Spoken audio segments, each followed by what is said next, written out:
Let's watch it though. I'm very concerned. I'd be concerned about the state of your room, mister. Yeah, let's watch it. What is he concerned about? Hi guys, it's me again, and today I want to talk about my favorite topic, internet censorship. And Yay! You know what's really upsetting? The fact that every single other government in the world seems to have that in common with me.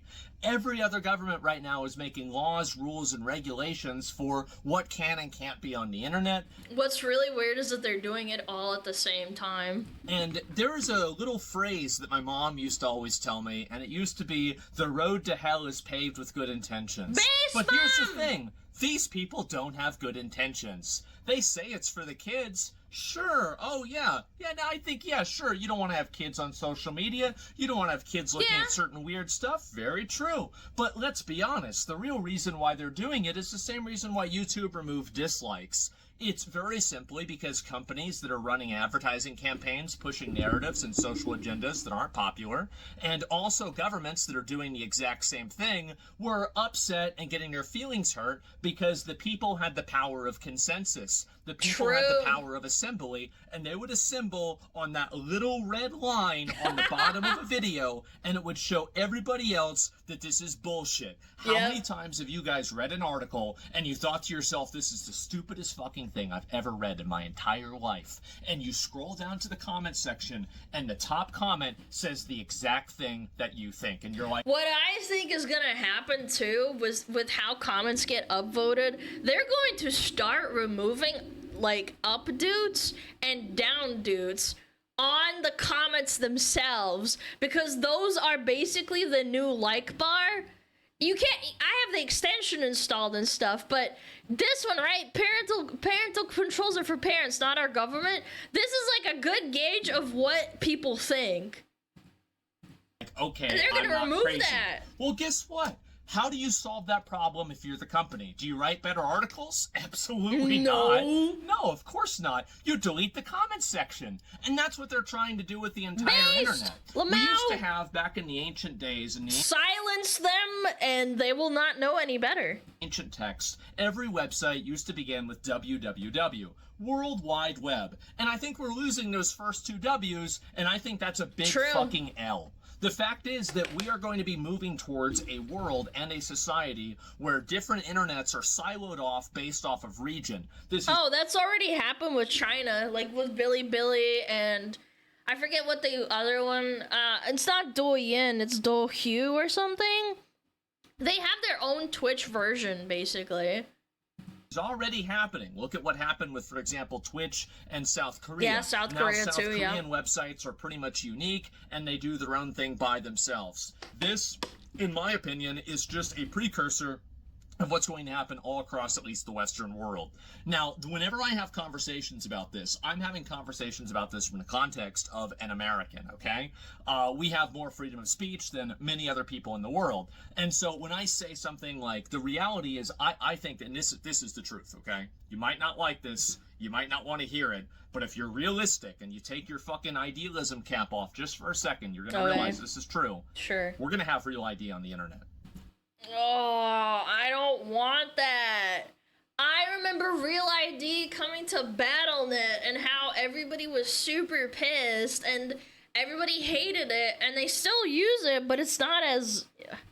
I shouldn't say they don't use it because you can still have the option, but basically you could dox yourself. It's really stupid.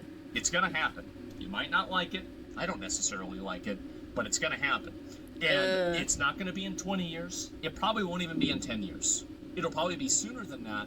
And I wouldn't be surprised if things keep going the way that I think they are, that it happens even sooner than that. We're having this happen with social media. You had Spotify, and you had YouTube too. And YouTube and Spotify are asking for your IDs now to make sure that you're not underage. And they have an AI checking system. So stupid. If you say it's lit or on God, you... Instantly get sent to YouTube Kids, which good. Honestly, I kind of think that's doing everybody a favor, right? But Fillion would get permanently sected off into fucking YouTube Kids. The reality is that YouTube and Spotify shouldn't be the ones that are doing this. They should not be the ones handling your driver's licenses. They shouldn't be the ones handling your personal information. How'd that go with the T app, by the way? So in case anybody doesn't know, the T You do not trust anyone with security, bro. The app was an app made for fat, ugly, middle-aged women Based. to post pictures and henpeck men who didn't call them back after the first date because of the obvious reasons. And guess what happened? Well, in the most pristine and pure version of karma possible, all of these women who had their information, were putting out their information to, basically like posting the public information of these men against or without their consent, had all of their public information and private information leaked completely to the public. And now you get what you frickin' deserve. You trusted this random ass company with your information so freely just because you wanted to shit and fuck over a bunch of men. Now you saw the pictures of all the people, and man. Yeah, fuck around, find out. Oh my god. Like, stereotypes exist sometimes for a reason. And so anyway, this happened, and I'm not going to say it's a hack. That's because funny. There was no security, there was nothing. The guy that was running this this app, apparently, I heard that after he gets done running this app, Sony's going to hire him for their privacy division. The joke is that Sony gets their credit card information and personal information of their customers leaked, I think once a year, bro.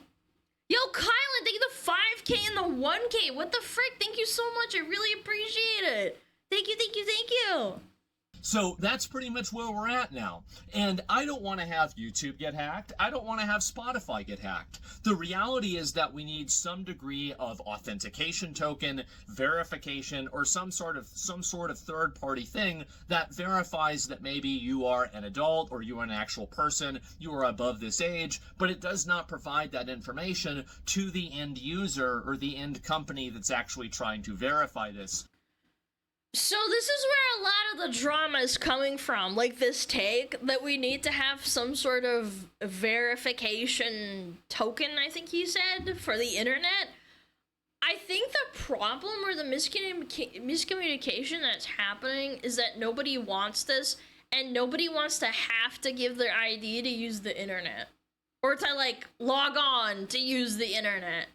And the issue is that, and again, I have to preface this, I'm gonna have to put words in his mouth a little bit because he's not sitting here and I can't ask him myself, but if I had to wager a guess, Aswin is operating under the assumption that no matter how hard people fight it, no matter how many protests happen or how much pushback there is or how much pushback we get, real ID is going to happen no matter what.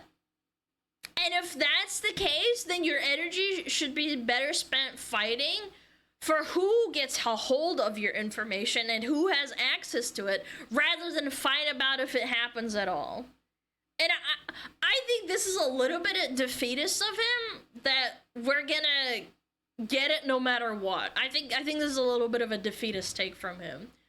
I'm sure everybody in this chat would shudder at the idea of you turning on your computer, you fire up Google Chrome or Firefox or Brave or whatever, and a login appears in front of you that appears to verify who you are, so you can use the internet. That sounds really, really dystopian to me, and I don't want that personally.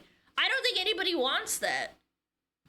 That's why emotions run so high during this debate. Maybe he knows something that we don't, but hear him out. I want to hear what else he has to say before I, cast judgment. We need a validation token system. And if we don't have this, and I know people might say, no, we're not going to have any of this, it's bad. You're going to get it, okay? It's going to happen. You can get mad at me all you want, but just wait and see. So I think we need a validation system. We need a way that has actual accountability to make sure that people just don't get their shit leaked when one of these accounts or one of these websites gets leaked. Anything can Which get will hacked, happen, by but the I way. would much rather put my trust in some part of like third party like security system or something like that rather than a T app or something like that that's just... Again, it's all under the assumption that it's going to happen, right? If you operate under the assumption that the internet has to have or is going to get no matter what, like your ID, then yeah, I think he's totally right. Nobody wants big corpos like Google, YouTube under Google, Microsoft, or any of those guys to have access to your identification, your ID, your social security, whatever. And nobody wants the government to be able to watch what you're doing because they have your login info to the internet. People also don't want little tiny businesses to have to hold on to your ID either. So, like, what's the answer? Some kind of, I guess, decentralized third-party ID thingy, like what he's saying?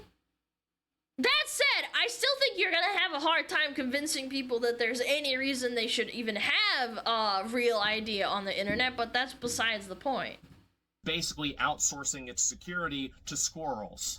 And so anyway, that's where I... Actually, Squirrels that's not generous. true. Squirrels are really good at hiding nuts. This person didn't even do that. But anyway, I was just thinking about this. The fact is that, yes, this is where things are going, and the internet is doing this. Why is this happening? It's not happening to protect the kids. It's happening to protect the people and the companies that are in power to make sure that narratives go unchallenged. And if you don't... The thing is, like, I don't even have to make a 1984 analogy, because we can just make a 2020 analogy. Yeah! Look at what happened with COVID. Do you even for a second think that's not what's happening? Of course it is. It's happening right in front of us because it just got done happening. And do you really think that all the people are like, the censorship game's up.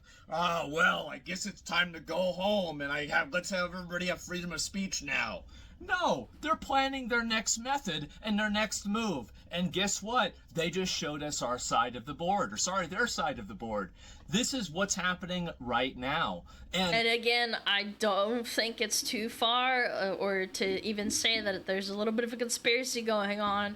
Why is this all happening at the same frickin' time? Like, literally, all within a span of 2 weeks, suddenly everyone's gone off the rails and going insane. I don't know.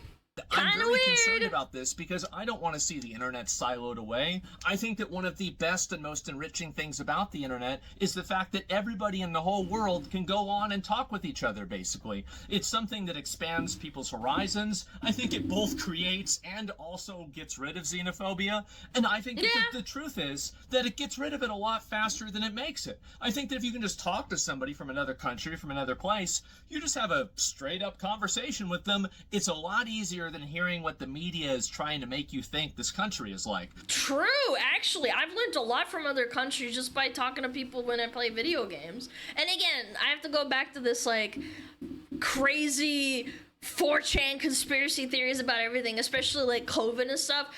It gets proven more and more correct after every year that goes by. Zuckerberg literally admitted the US government was in his DMs, like in his pocket, being like, you need to censor information about COVID or the vaccine or something. Like, never trust the government, regardless of who's in power, chat. You gotta, like, question everything.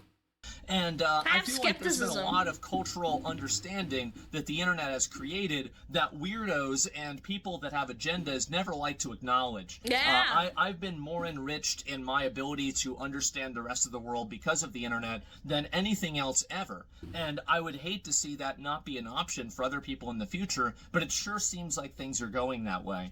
I think the real problem here, by the way, isn't with companies doing this, okay? The companies are just pulling the trigger. You should look at the person who's loading the gun and who made the gun. And that person, that's the government. And so the fact is, in telling them to pull the trigger, the fact is that these companies are not doing this because they want to do it. They're doing it because they're afraid of not doing it. So what we need to be more vigilant of and there needs to be more advocacy of is, number one, privacy laws. I think that if a judge issues a subpoena and a person is doing something and there's reasonable cause and there's evidence and everything, I think, of course, their information should be turned over to the government. Like, duh. I mean, of course, that's the way anything is. That's the way it is now. But the truth is that I don't want to have the government that just has, they can just read what you're doing on the internet all of the time. And unfortunately, it seems like that's where we're I still think they still do that. They just don't really care about half the shit you talk about. at. And I understand the, I don't know, if maybe you've got I'm nothing coping. to, if you've got nothing to hide, Pink you've got Rabbit nothing told to me fear. otherwise. Yeah, definitely. Well, what happens whenever they change what to hide? That's the issue. And I think that's where everybody else is at, too. I don't want to have my internet be controlled by the 20 most annoying Karens that are either in Collective Shout, that are in the T app, or that are in Congress. Or there's a lot of old, boomed out Karens in Congress chat. I don't want that at all. I don't want to have them controlled by the 20 most powerful companies that are basically pulling the strings for a lot of these types of regulations. I am very concerned about this, and I think that you should be too. I think there's an honest and genuine conversation to be had about which content is appropriate for children and which is not, and how social media should regulate itself, and how... Or just be a freaking parent. Like, I know not everybody has the luxury of having parents, but like, holy crap. The ones that are parents are the ones crying the loudest and be like, oh my god, think of the children. My son and daughter just are on the internet all the time. I can't do anything about it because I'm too busy crying on the internet about it. Social media should be regulated, but we are going a lot farther than that, and we're talking about the entire internet and websites wholesale. This is censorship. This is going to go too far. This is not for kids. This is for adults to prevent them from doing and saying things and organizing in ways that put the powers that are making these rules at risk. That's what's happening. And I understand I might sound like a crazy person, but after everything that happened during COVID, I can't see a single one of you guys disagreeing. And so anyway, while Real ID I think is inevitable, what isn't inevitable is the fact that these companies have to be the ones running it.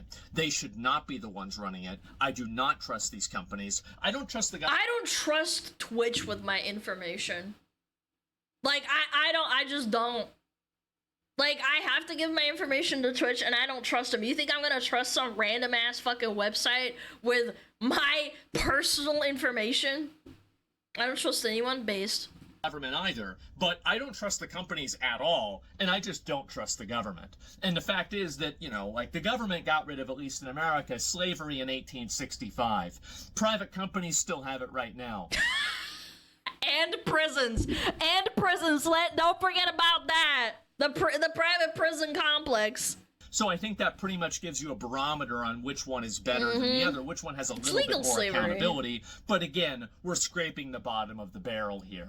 So that's what I think we need to be looking at. We need to be looking at proactive, Real ID implementations that do not actually put people's data at risk by the company being able to have that data on hand. You saw that with the T app. And again, I know there's going to be people that are against me on this because you're going to say, well, I don't want to have this at all. It's going to happen. It's going to happen.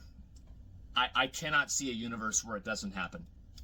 I wish he would elaborate on why he thinks it's going to happen. Let me set up a little bit just so I can think a little bit. Like, there's a difference between it saying it's going to happen and it needs to happen, right? Like, maybe he knows something that I don't know, but it makes me extremely uncomfortable to even think about the idea of, like, having to log on to the internet with my real name and my birthday or whatever. Or to give a company my information, even a third party, so that on every website I can click a button and it says, yep, that's first name, last name. Look at their birthday, it checks out, they're not under 18. Like, I don't want to do that, but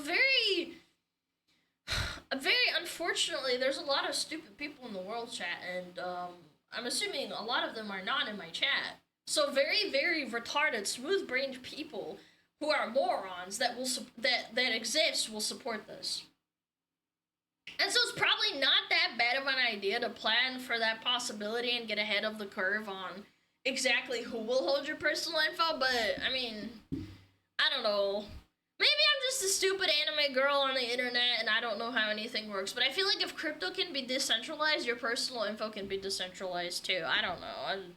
I'm just talking out of my butt. Drive around with a car, you've got to have a license plate. You've got to present ID with 1,000 other things in the world. Do you really think that we're going to live in a world where the internet stays like it was in 2007 forever? Of course not. It's and sad, I'm worried dude. about that because there are some great things about that. There were some not so great things. No, I agree. I shouldn't have seen, you know, people getting their heads blown off when I was like, I don't know, 15 or 16. I totally agree. I think there's not a lot of good things, but there's also amazing things, right? But again, it was my parents' fault for not supervising me for a good while. Let's be real. There were some things that you should not have seen as a child back, like, in 2007 and up to, like, I want to say the internet started being more censored in, like, 2017. But I'll be honest, the people that are trying to control to get rid of the not so great things, they're also doing that as a massive Trojan horse to censor and control discourse on the internet and to have a effective lever that they can pull in the future if they need to shut down a certain type of conversation. You're already seeing this in the UK, which right now is one of the worst Western offenders.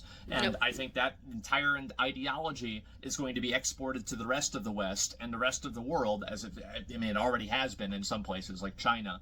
And so I don't want to see that happen. And I wanted to make this video and spread awareness and let you guys know what's going on. I'm busy today. I've got a lot of stuff to do. I wanted to make a quick video and talk about this. Be vigilant, be proactive, vigilant, chat. And don't let these companies try to take all of your information. Again, information and some degree of verification is, I think, inevitable, but it certainly shouldn't be coming from these private companies because they are the easiest ones to hack. And if you don't believe me, look at Sony. So anyway, guys, thank you all very much for watching. I really want to hear what everybody thinks in the comments. I think this is going to be an ongoing conversation for the next, unfortunately, 5 to 10 years. And it is a losing battle, but I would rather lose in a way to where we don't lose complete anonymity. And also not lose as hard, because there's a difference between conceding and saying, okay, the government can have all my information all the time, and, you know, having this, what is this, hypothetical encryption token. And, you know, at least unless the government orders it or a fucking judge orders it, right? I don't know. And so anyway, that's where I'm at, that's what I think, and that's where we're at. So anyway, guys, thank you all very much for watching, and I'll see you later. Peace. Peace. Again, I can't help but think. Let me get my thoughts in order. Again, not really a lot of down dudes. Yeah. It's kind of funny how we can demand ID for YouTube and Spotify, but voter ID would be racist. We don't talk about that. You're not allowed to talk about that shit. Remember when the Canadian government shut truckers out of bank accounts because they disagreed with what they were saying? That's the goal in the end. That's true. That did happen. That's like actual fact. Again, I think the big thing is that people don't want the government to be able to watch you while you're on the internet. If you have to log in or verify with a third party, you know, access point thing, every time you access a website, the people don't want the government to have access to that. Like I said earlier, I think it's already happening. That's why Snowden is one of the most famous whistleblowers of all time in the history of whatever. The government was already watching you, what you're doing online. The difference is that now it will be legal for them to do it. And now they'll have easily accessible, sorted, and organized data on where everyone is and what they're saying. What if it's used for, like, I don't know, hypothetically propaganda, or they start censoring you and making your internet blip out every time that you see something that's of dissent. You know what I'm saying? It's scary. Like, you wouldn't know if your internet's actually going out or if it's, you know, the government stopping you. I don't know. And they can choose to censor those people or those mediums in which they communicate. Very scary, chat. I hope nothing happens, but things are going in a scary direction. I also just thought of this. What if, scary hypothetical here, for example, you are Asmongold, and the government finds out that you saying something that they don't like. What if they just leak all of this information and then say it's, they got hacked? Just to fuck them over and have them be in danger. What if that happens to me? What if that happens to Kirsche or Pippa? Like, anyone that's like, you know, edgy or something. Yeah, just a little oopsie whoopsie. We didn't do that. It was just a bunch of hackers. Haha, smile. Like, again, Sony, like, getting hacked and, like, all that information getting leaked, that's because of, like, people who want to maliciously hurt you and take your credit card information and take your money, right? But, like, I don't know. It could happen. Totally. Blacklist his ID token? Oh, yeah. Oh, yeah. Totally. Could happen. For sure. Very scary. Oh, yeah.